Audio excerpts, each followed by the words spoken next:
The Truth in This Art. I am your host, Rob Lee, and today is a special episode, part of a series with Morton Fine Art here in DC. My next guest is an artist and an educator, currently based in Washington, DC. Please welcome Jenny Wu. Welcome to the podcast. Thank you, Rob. I'm so happy to be here. Happy to have you here. This is going to be a treat. Looking forward to learning more about you and your work. And also great nails, by the way. I must admit, that's a great color. I'm a fan of your nails. Oh, thank you. So, if you will, could you describe your work for the fine folks out there, and what is that drive? What drives you as an artist? Okay, so my practice spans painting, sculpture, video, installation, and participatory projects. But we can focus on the sculptural paintings for today. Sure.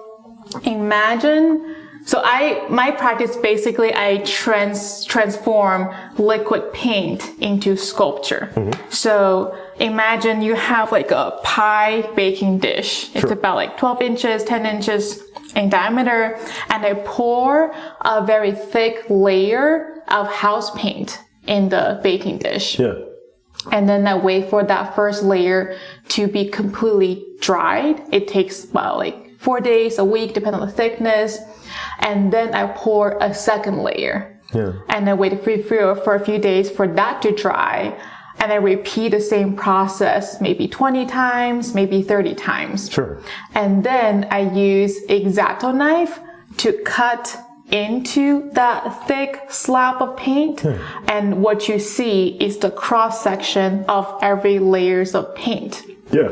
And then I cut those strips of paint into maybe like small cubes or rectangular shapes, or form them into triangles. I assembled them onto a wood panel. Yeah. So the wood panel, what you see, the finished product is usually very geometrical, very systematic. Sometimes could be like a brick wall pattern, and they're very colorful. Yeah, as I keep looking over there, I'm looking at one of your works right now. It's like, so that's how that's done. So thank you for sharing that. So what is the drive behind that? Like, what really got you into like your work, specifically your sculpture, your painting piece? So what drives me? I think I can answer that question in a few different aspects. Sure. So the most direct way of how this body of work, how it emerged, was because I was painting landscape before that for many years. I was out there, rain or shine. Sometimes in upstate New York, it's very cold in the winter. I was out there having like an easel and paint just like trees, skies, clouds, those things. I always like to have very, very thick oil paint. Mm-hmm. I just find that the surface, that the materiality of paint, like the physicality of paint, really attractive to me. Sure. So that's how I thought about like, okay, how do I embrace that? Like, I don't necessarily have to paint landscape anymore. I could really focus on how thick the paint gets. So that's when I transitioned from painting oil on canvas, making the landscape paintings, to pouring paint and then cutting them with X-Acto knives. So that's like a very direct way. Sure. And when I look at my whole practice from like a bigger point of view, I think what drives me is perhaps it's just like it's like people needs to breathe to be surviving. That's how I see me and my art practice. When I was a kid, I could never sit still. I'm always like, touching things when I'm not supposed to touch, playing things that's borderline dangerous, like kids, what you're not supposed to do.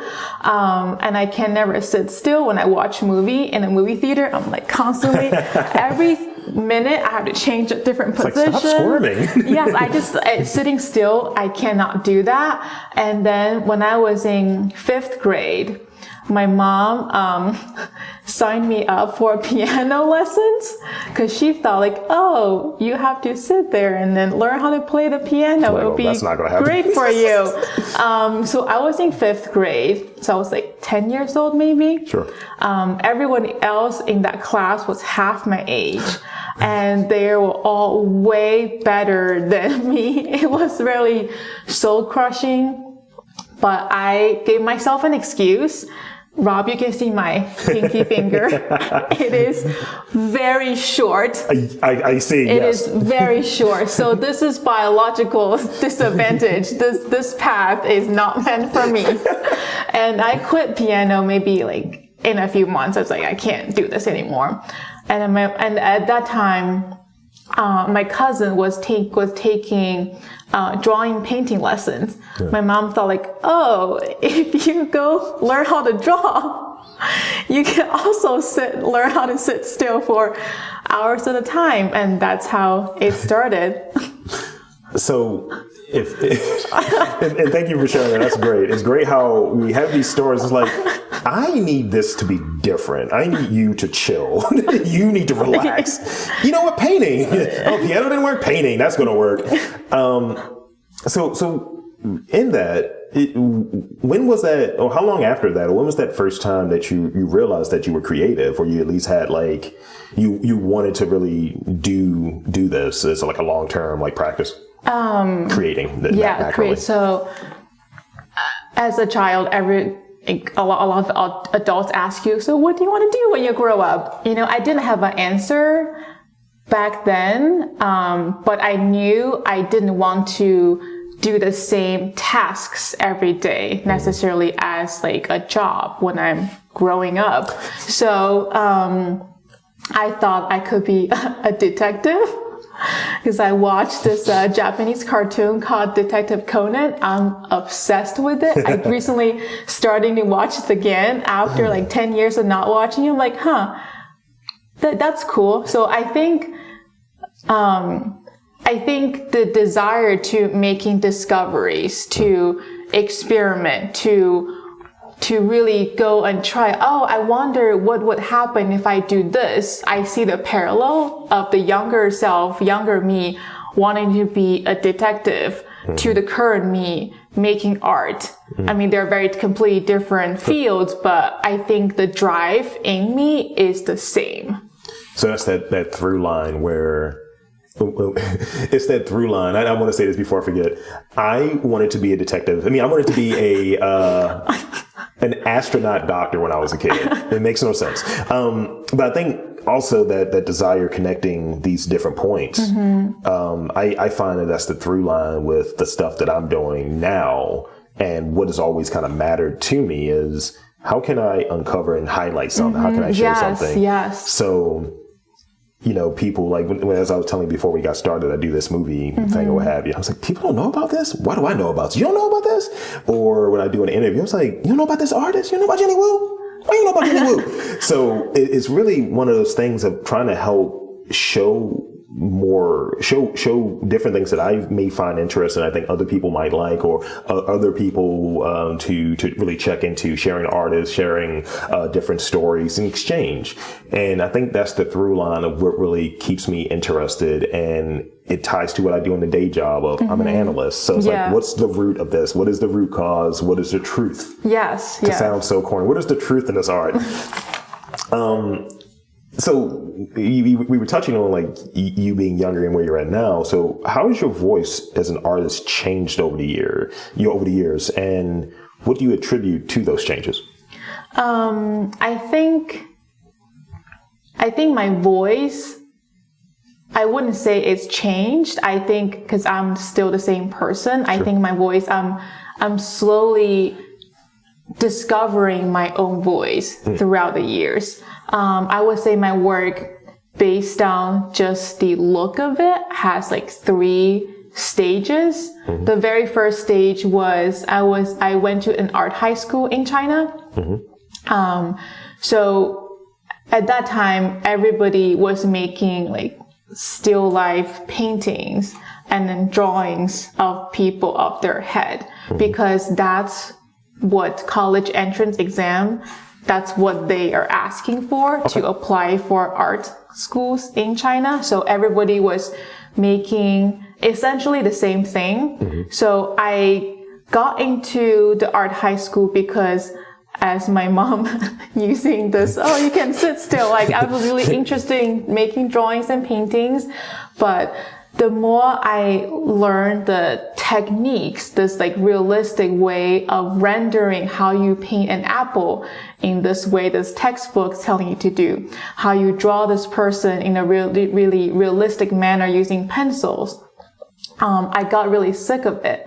At that time, I did not know what I want to make, but I knew I don't want to make the same thing everybody else was making. I read this book. It's by this contemporary Chinese artist and educator. His name is Nanjing. So he wrote a book about how the art education system, how he disagrees with how we approach art education. It's just like very limiting in a way. And I felt like, I don't want to do art anymore. I'm gonna go to America and study math. Not because I'm Asian. I was really good at math. I'm in the classroom with everybody else is Chinese. I was really good at math. I was really loving math. So I'm like, okay, let me go to America and study math. This will be fun. Like I can just paint as a hobby. It'll be fine. So that was the first stage. I was making still life realistic paintings. And then when I got to America, I took an intro to drawing class. I thought like, easy A. I can do this. But I really struggled. My intro to drawing professor, Philia E., she really opened my eyes to there are those infinite possibilities of what I can make, what I can use my voice to create. So that's when I decided I want to continue to pursue art. But I was sick of painting pots and pans and bananas and apples. I mean, how many peaches can you paint? Flowers. So sick of that. So I thought, like, I'm gonna go outside and paint in nature. Because for me, that was just enough challenge that was painting this setup that I can see. It's very small to this much bigger still life, if you will. But lights are changing. So I thought painting landscape would be a good challenge for me to explore what I can make. So that was like the second phase. I was out there in cold upstate New York. Out here freezing and just stretching my practice. Let's figure it out. I was on, I had a bike in college. I didn't have a car, I had a bike. So I had my French easel on my back. Left hand on the bike, right hand holding this canvas. You are a rule breaker. Without a helmet. I mean, looking back, I was really dumb, but I did not die, so it was good. The reckless tales of Jenny Wu. So don't do this. If you're biking, wear a helmet for safety. Wow. So that was the second phase. I was making landscape paintings. But it's still not me enough. A lot of people, quite a few people, when they see the painting before they saw the name, right? If you see Jenny Wu, obviously that's Asian, female. A lot of people, before they see me, they perceive that painting as done by a cisgender white male. And that really, I wouldn't say it bothered me. It just like, I've been thinking about that for a very long time. Like, okay, how much me is in the works, right? Like, of course, I loved making those paintings of clouds, trees. I love being out there in the nature. I love the light is changing every 10 minutes or 10 seconds if it's sunset or sunrise time. But it was not enough me in there. So that's when I went to graduate school. I started to explore, okay, so what is more me that I can discover about myself that I can turn into the work? So that's the current work I'm making right now. It's important, and I had this conversation when I was talking to Michael earlier about when you're putting yourself into your work, that feels much more like important. It feels much more relevant to you. It's like, oh, no, I'm actually like, I like this work, I like doing this, but this feels different. This feels like right here at the heart. Yeah, and then thinking back about my love of math, I think it's coming back. I'm not like, sitting there like solving math problems or like writing equations, but there is a lot of a reference of math and the geometry in the work I'm making today. That's great. So with that, this next question I have, I think this is interesting because I'm a bit of a scientist myself here. Tell me about, and I did a meme there, tell me about experimenting, tinkering, and trying new things as an artist. Because I think that's something that came up maybe in a video I saw about you, maybe a little work you were doing in there. So in graduate school, when I was making lots of experiments, I pretty much used anything but oil paint to make paintings. I tried using lipsticks, Gorilla Glue when it expands, plants. I tried like talking to plants because I heard that makes like difference in their lives. I did a lot of really weird things. And I had this mentor. He asked me, he said, what would you not do to a painting? And I said, anything that's legal, I will do it. I don't want to get arrested. I don't want to get deported. No one wants that. But anything that's legal, like really, that is for me, that is the limit. Yeah. Right? So I thought that's what I love the most about being an artist. It's the freedom to make whatever I want. My bottom line is legal. Other people might have different lines, but my line's like, if I don't get arrested, I'll do it. Like, is this legal? Now, next step. Right. And then also it's the freedom to fail. It's the freedom to make many, many bad works. It's the freedom to make just horrendous pieces that like, I can just hide it. Like nobody has to see how ugly this thing turned out, how this piece, in my mind, like, okay, this might be great, but when I made it, it's like, oh no, honey, it's gotta go back. No. It's that freedom I really love. Like nobody can tell me what except the law, but nobody else can tell me what I cannot do. I didn't sit still, but now I'm just following the rules, following the law right now. Exactly. No, but I'm on the same page, like, especially like with a recording, right? You can do an interview and it's like, okay, that was bad. I need to delete that. It never happened suddenly. Yeah. But I think when you're able to experiment and you're able to try different things, you're able to really like work through a practice, really work through a certain technique that you're applying to it. And for instance, like if I'm recording something and I may want to sweeten the audio, I might want to do live mixing, things of that nature.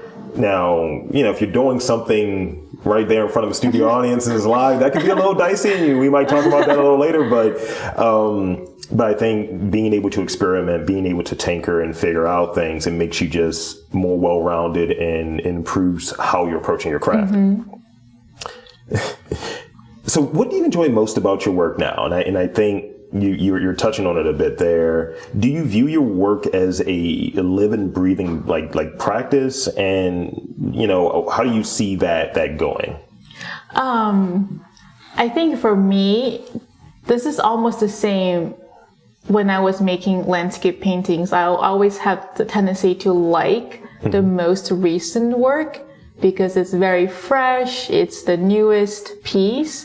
And of course, throughout the years, I'm trying to see, okay, what else I can like tweak this aspect. So if you look at the works I made earlier, even 4 or 5 years ago, you see the colors are pretty much the whole rainbow is there. That time I was buying those like 8 ounces sample paint from hardware stores. I just dumped the paint, on the surface. But now I get very specific with the colors. it was almost exactly 2 years ago before the shutdown.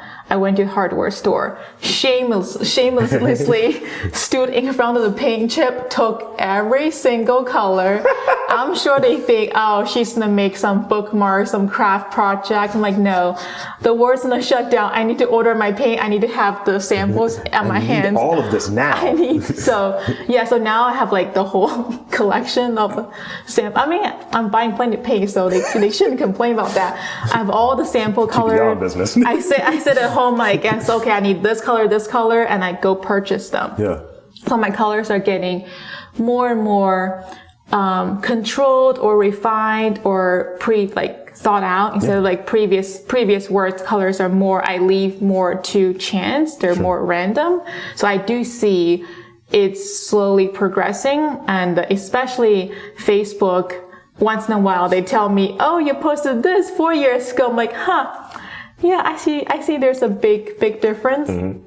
I look at like early episodes of this podcast and just where I was at as an interviewer and where I was at and talking with people, and you know, as I was saying before, you know, sometimes that shyness is there. It's like, I don't know what to ask, or if my questions go to what have you. Now I'm able to insert, and this ties back to identity and then inserting what's important to you as a creator, being able to insert more of myself in the questions. So it might be the way I approach a question, the way I ask a question, or the type of question I might ask, especially with the rapid fire ones. Some warning to you, by the way. Oh, okay. And yeah, I like that. This is like a follow-up question. You don't have this one, so sorry. What colors, like what does color represent to you, and maybe why you may choose to approach color in a certain way? What does color represent to me? I am obsessed with blue. Fair. So a lot of my works, when I started to picking colors, I just picked lots of blue. It's almost to the point that when I go to the store, I'm like, okay, Jenny, you do not need another blue jacket or bag, but I have plenty. 3 blue jackets later, it's like, oh, these, don't worry about those. It's my fine. car is blue, my bigger bag is blue, my water bottle is blue, everything is blue. I wear a lot of burgundy. So that's your problem. That's my thing. Burgundy and gray. My jacket over there is gray. It's the problem. Yeah, So for me, I think I see color as like how they interact with each other. I love blue, but I don't want to say like blue is my favorite color in a way. I just love how, like, when I see the color, like the feeling I'm getting with the color. I think like before I probably dislike a few colors, but I think now it depends on the context of how this color is interacting with something else. So that's how I see the meaning of color in the work right now. And I'm starting thinking more about colors because like the name, as I was, it's like a really brand new thought. I was watching this Chinese New Year's gala, like a 4-hour long TV show with like dances and, you know, comedy and magicians, all of that. And there was one dance I just obsessed with the color combination of their, like, the dancers' dresses, like the stage design. And I have been thinking about how do I tie the colors back to myself even more. So not just, you know, staying at this like, oh, I like blue, therefore there's lots of blue in there. I think plenty of people, they like blue, but how do I tie it back more to my culture, to myself? And there was another like 4-hour long talk that I listened to on YouTube. That's what I do when I'm making like works. I listen to like podcasts and super, super long talks.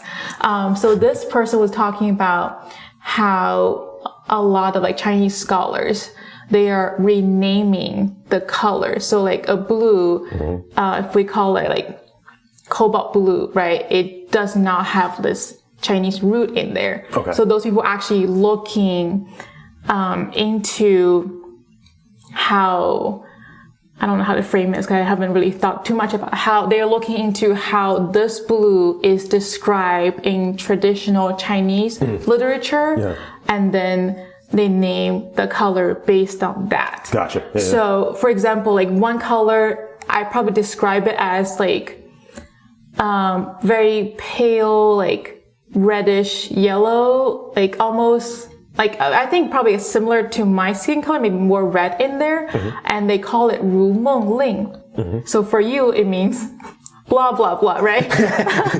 Exactly what it means. Because actually, you don't speak Chinese, but for me, like, oh wow, I see the poetic meaning. Like when I see those three words, and when I see that color, there's a connection. So I think my next phase of discovering more colors and finding more meaning is perhaps in that direction. Haven't started too much yet. I have lots of screenshots saved on my phone to go back to when I just think about it more. No, that's great. I always go from like my background as working in like I guess a marketing person or what have you, and to Pantone and what the colors may represent from an advertising perspective and what you're trying to relay in that way. So when someone is doing blue and they're like, oh, you're depressed, or if you're doing like something that's a color connected to red, you want to entice someone, or yellow if you want to entice someone. So that's why a lot of the fast food advertising either has red, yellow, or orange in it. They want you to get out, eat, and then get out. Yeah, eat, leave. Just next. Yeah. So I got 2 more questions before I get to those rapid fire questions. Oh, I'm scared. I read that your work, and we talked about it a little bit, elements of painting and sculpture. And I've even seen work with cassette tapes. How do you source your material? It depends. I think in the experimental phase, pretty much anything I can get on my hands. How the cassette tapes was another interesting story. That was really cool. I was like, what is this? So I was working part-time on campus as a student when I was in graduate school. Yeah. And my boss, this is what he said. He said, Jenny, you're a weird artist. We have 3,000 Diane Rehm shows on cassette. We archived them all, so don't be heartbroken. This is, Rob, I know you're... So they archived them all, and they have this physical tape. They're about to go to dumpster. And he said, do you want them? And I said, when can I pick them up? So I had this 3,000 Diane Rehm shows on cassette in my studio. I think that looking at them, I don't know what to do with them. I don't have a cassette player anymore. I look at that. I'm like, okay, this is interesting. This is a lot of them. And I started taking them apart. I think that's also tying back to my habit as a child to constantly, quote, destroy things. Seems like a detective though. What's really in here? What is in there? So I was thinking about when I was a kid, this is really another weird story. I had this stuffed animal bunny. Mm-hmm. It was just really generic white bunny, probably can fit in your hand. It's not that big. Mm-hmm. And it's pretty old. So the seam was already kind of bursting out. They're kind of broken. So one day I was home by myself. My parents are out. I don't know how old I was. The memory is was very vague. And I never told anyone else this story because it's just so strange. It's living in my head. So my parents are out. I was home by myself.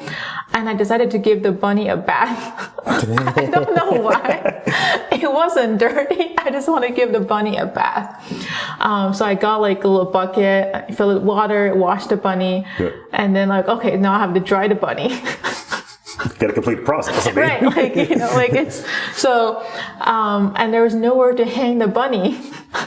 Again, completing the process. Exactly. So I took my mom's sewing kit. I made an indoor clothesline.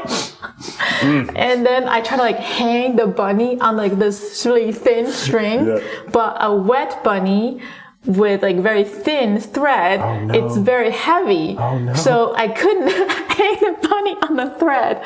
So now that this is where the seam that's open, I just took all the inside let me take all of this out real quick. I squeezed the inside, and then I have this shell of a stuffed bunny. It's like a pellet. Yes, hanging on the thread. Your mom was just like, I don't know what happened after that. I don't know if my parents I don't think I got into trouble because it wasn't really like a dangerous act. It was just like weird. like, we need to get more piano. You know, what else can we get you Can in? we like redirect her so she has more things to do productively for her free time? This is how it starts. So yeah, I've been thinking about that moment a lot. Perhaps like some psychologist or a therapist can tell me more about what that means, but it's okay. I'm fine. So that's when I have those cassette tapes, I had them sitting in my studio for maybe like a month or two, and they're like, okay, I'm gonna open them. So when I opened them, I see how delicate that string was, like how it's reflective. It's very delicate, so light. It's also showing you the invisible airflow in the room, because like you see the room, you don't really see air flowing, but when you put the cassette tape, you're hanging like towards the ceiling, you see this very delicate flow. So that's when I started to use more cassette tapes to make installation that people were invited to play with, to touch. So that was early on. I get like random stuff and I see what to do with it. The paint I'm using, they started as oops paint. So for people who are not familiar with that, that's when hardware store, they mix the wrong color. They couldn't sell it. They call it oops paint and they sell it really cheap. So as a really poor graduate student, I'm like, oh, I can buy this whole gallon of paint for a bargain. $10, and oil paint, like it's $20 for like a toothpaste size. Like this is great deal. So I started buying oops paint and started like experimenting with them, see what I can do. And eventually now I'm very specific. I know exactly, like I know on this blue, mix it, hardware store. When you said oops, I immediately thought of Captain Crunch, oops, all berries. Oh, yes. This is the last real question I have. And I guess this is the aftercare component of making work. How do you feel when you finish a project? How do I feel? It depends. I think sometimes I feel like relieved. Sometimes I feel like I'm immediately thinking about, okay, what's next? I also almost sometimes feel like when I finish a piece, it's like a moment I'm starting to detach from it, like emotionally, because it's finished, it's out there on the wall, and people they see. I cannot control what they perceive, what they see. Like my job, how much I can control is done almost. So I'm just thinking about what's the next thing. It's like, my job is done. I've given you all I've got. Yes. I dig it. That's how I feel about podcasts most of the time. I was like, I hope y'all like it, but uploaded, done. I'm doing something else now, so we already done that. All right, it's rapid fire time, Jenny. So I got 4 questions for you. Are they like yes or no questions, or? They are not. Oh, okay. So with it, we want to be as brief as possible in it. Okay. And they're kind of, they're simple questions. But so be as brief as possible if you can, I think. What is your most important tool as a creator? Daydreaming. I dig it. Do you have any, what some people may describe as unusual talents? You said you were a weird artist earlier, or someone said that to you, so. I multitask. I'm listening. To the way I usually, when I'm driving, I'm calling my mom on the phone. I'm also thinking about next project, also searching for yellow cars. It's a weird game I play with my friends. That's great. It's like, there's Bumblebee. Is there anything that you collect? Are you a collector of anything? Like some people collect bottle caps, some people collect trading cards, Funko Pops. Do you collect anything? I collect, I would say, memories. Okay.